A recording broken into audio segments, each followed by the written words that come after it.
Fallait pas le dire, l'émission subversive de Graffiti Urban Radio.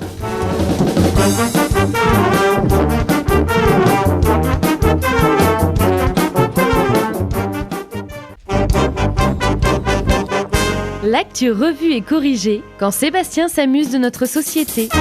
Allez, tout juste un an après l'attentat contre Charlie Hebdo, commençons cette première chronique de l'année avec une pensée pour Charb, Cabu, Wolinski. C'est bon. Bon, évidemment, Wolinski et les autres. Rappelons aussi que les frères Kouachi partaient, je cite, pour tuer Charlie Hebdo. Alors, un an après, Charlie Hebdo est publié à 1 million d'exemplaires. Donc, bon anniversaire, les connards. Petit retour sur le bilan des élections régionales de décembre dernier. Aucune région pour le FN, mais un nombre record d'électeurs pour ce même parti. Autrement dit, on n'est pas encore dans la merde, mais il y a de plus en plus de trous du cul. De son côté, Xavier Bertrand, le tout nouveau président de la région Nord-Pas-de-Calais-Picardie, a exposé lundi sur Europe 1 ses 3 premières mesures. 3,1 cm, 3,2 cm et 3 cm. Non, mais c'est rapport à un petit problème, un tout petit problème qu'aurait Xavier Bertrand. Renseignez-vous. C'est vraiment une petite bite.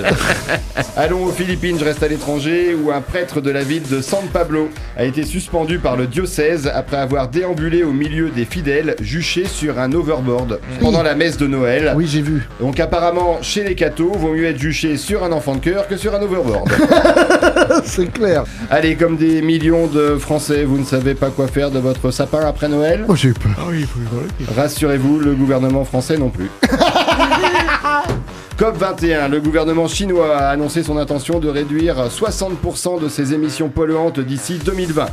Si seulement Cyril Hanouna pouvait faire la même chose. Oh non, je ne ris pas sur ce genre de choses. Ah, voilà. Paris, à partir de cette semaine, le canal Saint-Martin sera vidé pour un grand nettoyage. Ah oui. C'est commencé. Il faudrait penser à faire pareil avec Affida Turner.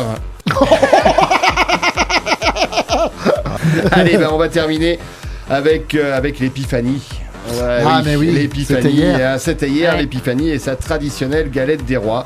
Une tradition quelque peu bouleversée cette année à Monaco, puisqu'Albert aurait demandé si la tradition de tirer les rois pouvait aussi s'appliquer aux princes.